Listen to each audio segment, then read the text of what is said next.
જય સ્વામિનારાયણ. શ્રી સ્વામિનારાયણ ગુરુકુલ રાજકોટ સંસ્થાન આયોજિત SGIS ઓનલાઈન એજ્યુકેશનમાં હું સંજય રાવલ આપનું હાર્દિક સ્વાગત કરું છું. વિદ્યાર્થી મિત્રો, આજનો વિષય છે ગણિત. ધોરણ 6માં ગણિત વિષયની અંદર ભૂમિતિના પાયાના ખ્યાલો જોઈએ છે. તો એની અંદર સ્વાધ્યાય 4.3 જોઈએ. એ પહેલાં આપણે ખૂણા વિશેની માહિતી જે છે મેળવીએ. તો ખૂણો આપણને કઈ રીતે મળે? તો કે સામાન્ય ઉદ્ભવ બિંદુમાંથી નીકળતા બે કિરણો જે છે, સામાન્ય ઉદ્ભવ બિંદુ એટલે કે કોઈ પણ સામાન્ય એટલે કે એક જ ઉદ્ભવ બિંદુ છે, એમાંથી નીકળતા બે કિરણો. તો એક બિંદુ જે છે એમાંથી એક કિરણ નીકળે છે, બીજું કિરણ જે છે આમ નીકળે છે. તો બે કિરણો જે છે એ શું રચે છે? ખૂણો રચે છે. તો આ જે છે એ આ શિરોબિંદુ કહી શકાય. જે સામાન્ય ખૂણાનું જે સામાન્ય બિંદુ છે એટલે કે બે કિરણોનું જે સામાન્ય બિંદુ જે છે, જે ઉદ્ભવ બિંદુ છે, તેને આપણે શિરોબિંદુ કહીએ છીએ. ખૂણો રચતા કિરણો, બે કિરણો જે છે એ ખૂણાના ભુજ અથવા બાજુઓ છે.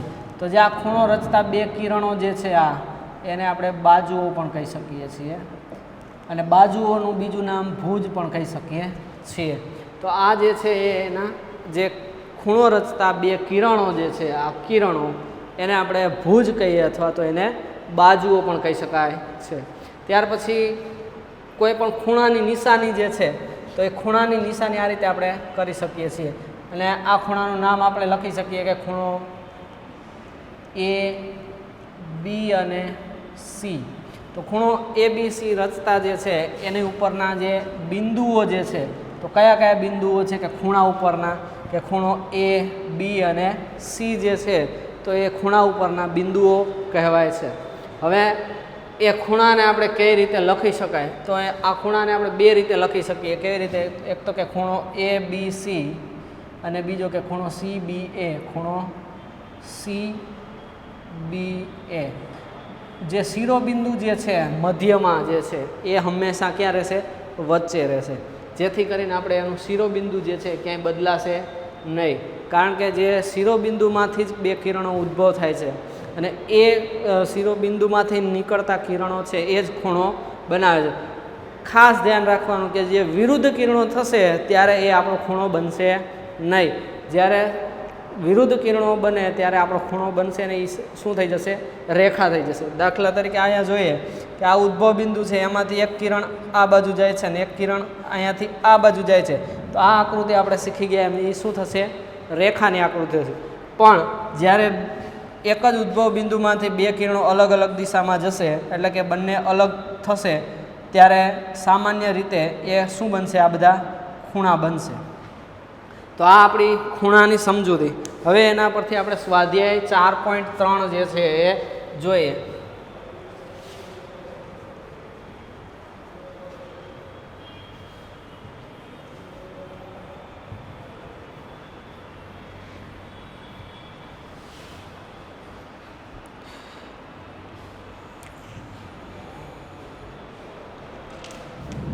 એમાં સ્વાધ્યાય 4.3માં આપણને બાજુની આપેલી આકૃતિ છે,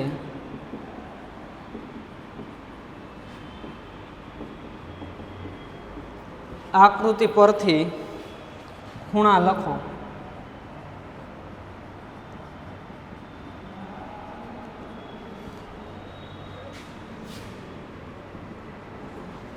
તો આકૃતિ આપણને આવી આપેલી છે.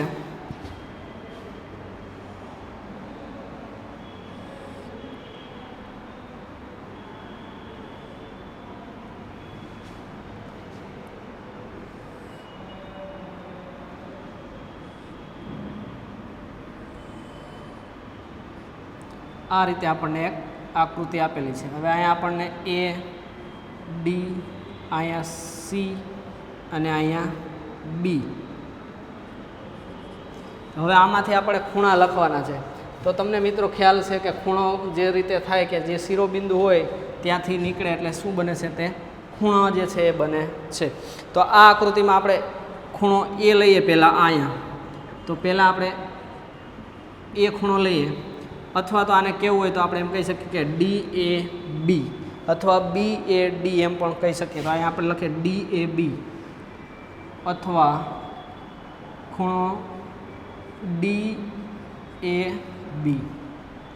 ત્યાર પછી અહીંયા આપણે બીને લઈએ, બી, ખૂણો બી, અથવા અહીંયા આપણે ખૂણો બી લઈએ અથવા તો એને બી એ બી સી ખૂણો પણ કહી શકીએ, એટલે ખૂણો એ બી સી અથવા એને સી બી એ પણ કહી શકીએ. ત્યાર પછી આપણે સી બિંદુ લઈએ, તો સી બિંદુ લઈએ તો અહીંથી ખૂણો સી થશે, અથવા તો આપણે એને લખી શકીએ કે B C D, B C અને ડી. હવે આપણે ડી ખૂણો લઈએ, ખૂણો ડી લઈએ, એને ડી એ કહેવાય, અથવા આપણે એને સી ડી એ પણ કહી શકીએ, ખૂણો સી ડી એ. તો આ રીતે આપણને જે ખૂણાઓ જે છે એ કેટલા ખૂણા મળે છે, તો કે 4 ખૂણા મળે છે.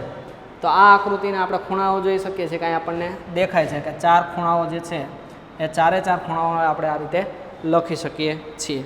ત્યાર પછી બીજી આકૃતિ એક આપેલી છે અને એના પરથી આપણે માગેલા બિંદુઓ જે છે એ લખવાના છે.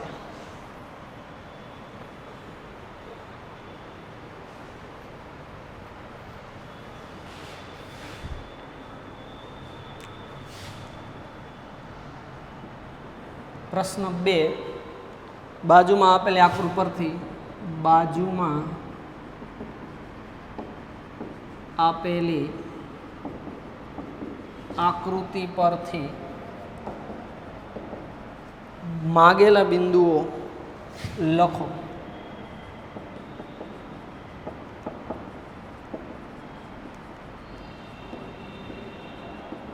તો આપણને અહીં આકૃતિ આ રીતે આપેલી છે.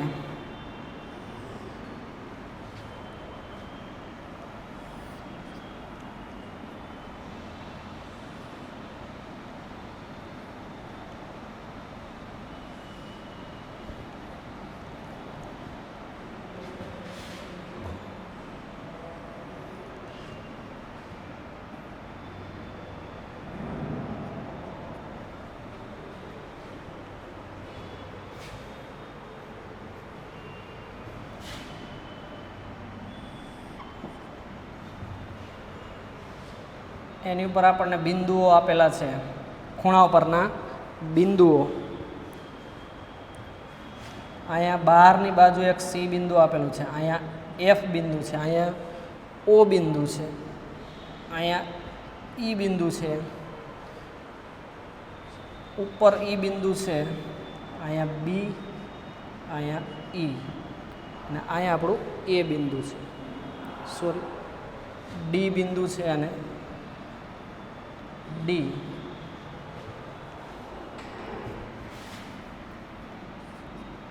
અને અંદરની બાજુ એક એ બિંદુ આપેલું છે. હવે આપણને એના પ્રશ્નો પૂછેલા છે કે ખૂણો ડી ઓ ઈ નું અંદરનું બિંદુ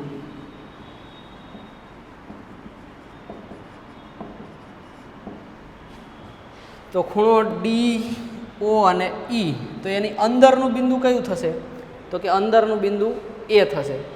તો આપણે લખી શકીએ કે ખૂણો ડી ઓ ઈનું અંદરનું બિંદુ એ છે. જો ખૂણો ડી ઓ અને ઈ, આ ખૂણો જે છે એની અંદરનું બિંદુ કયું છે, તો કે એ બિંદુ છે.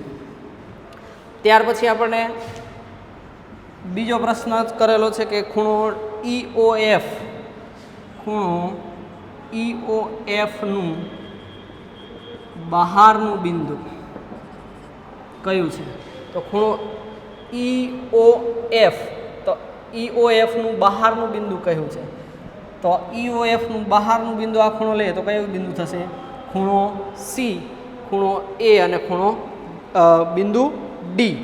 આ ત્રણે જે છે એ બહારના બિંદુ થશે. કયા કયા, તો ખૂણો બિંદુ એ, બિંદુ સી અને બિંદુ ડી.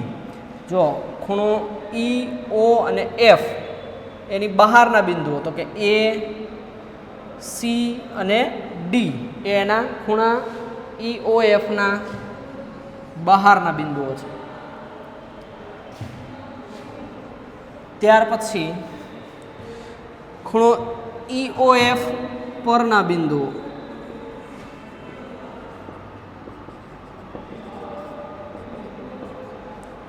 તો ખૂણો EOF એની ઉપર કયું બિંદુ છે? તો એની ઉપર એક જ બિંદુ છે. કયું છે? તો કે બિંદુ B. તો આ રીતે આપણે ખૂણા ઉપરથી જે આકૃતિ છે એના ઉપરથી આપણને બિંદુઓ ક્યાં આવેલા છે તો કે B બિંદુ છે એ ખૂણો EOF એની ઉપર આવેલું બિંદુ છે. બહારના બિંદુઓ છે તો કે C, A અને D છે એ એના બહારના બિંદુઓ છે. તો આ રીતે આપણે ખૂણાના બિંદુઓ જે છે આપણે કહી શકીએ છીએ.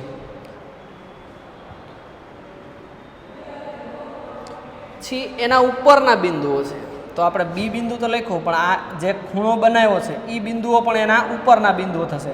તો કે E, O અને F આ તમામ બિંદુઓ જે છે એ ખૂણા ઉપર આવેલા બિંદુઓ થશે. ત્યાર પછી આપણે પ્રશ્ન નંબર 3 જોઈએ.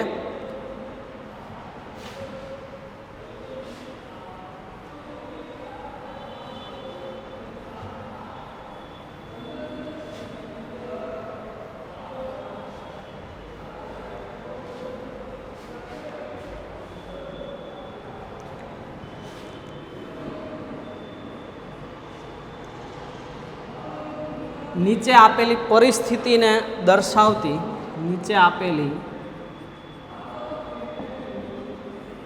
પરિસ્થિતિને દર્શાવતી ખૂણાની આકૃતિઓ દોરો. ખૂણાઓની આકૃતિઓ દોરો.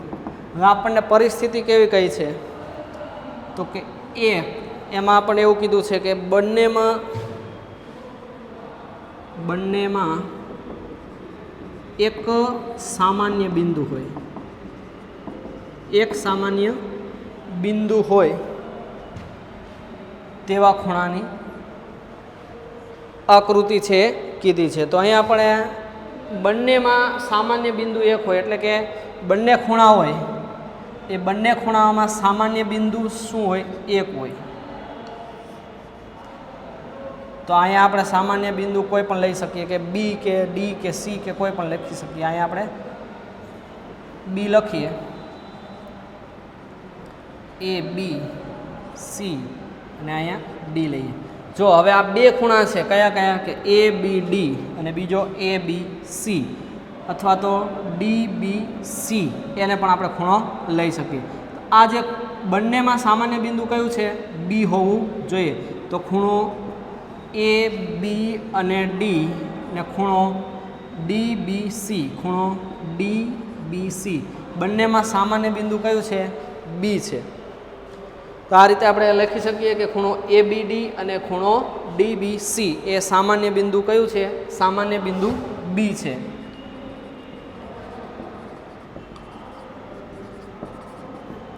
ત્યાર પછી બીજી આકૃતિ આપણને કઈ છે કે બે સામાન્ય બિંદુઓ હોય. જુઓ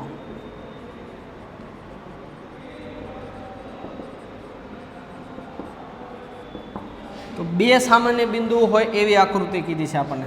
તો આપણે બે સામાન્ય હોય એવી આકૃતિ દોરવી હોય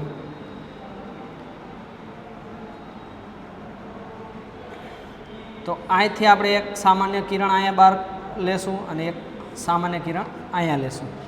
તો અહીંયા આપણે A, B અથવા AC કિરણ અહીંયા B અને અહીંયા D.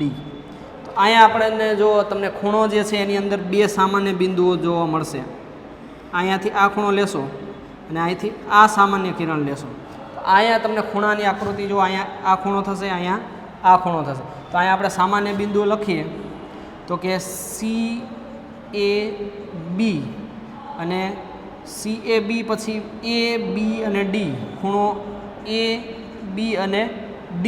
તો બંનેમાં સામાન્ય બિંદુઓ કયા છે? એ જે છે એ આકૃતિની અંદર બંને જે છે એ સામાન્ય બિંદુઓ છે. અથવા આપણે એને લખી શકીએ DBA, D ખૂણો DB એ અથવા એને BAD પણ લખી શકીએ છીએ.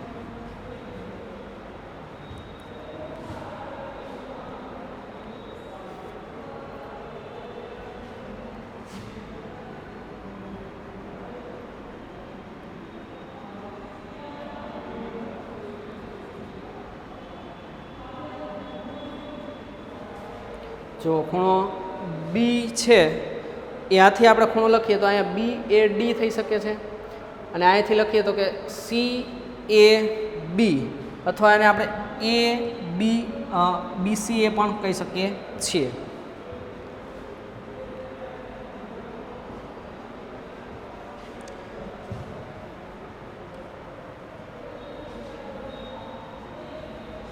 ત્યાર પછી આપણને પરિસ્થિતિ 3 સામાન્ય બિંદુઓ હોય એવી 3 સામાન્ય બિંદુ. તો 3 સામાન્ય બિંદુઓ એવી આકૃતિ જે છે એ આપણે જેના ખૂણા છે એ રચી શકાય નહીં. 3 સામાન્ય બિંદુઓ હોય તો એની આકૃતિ આપણે રચી શકતા નથી. ત્યાર પછી જેના પર 4 સામાન્ય બિંદુ આવતા હોય તો 4 સામાન્ય બિંદુ આવતા હોય 4 સામાન્ય બિંદુ એવી પણ આપણે આકૃતિ રચી શકતા નથી.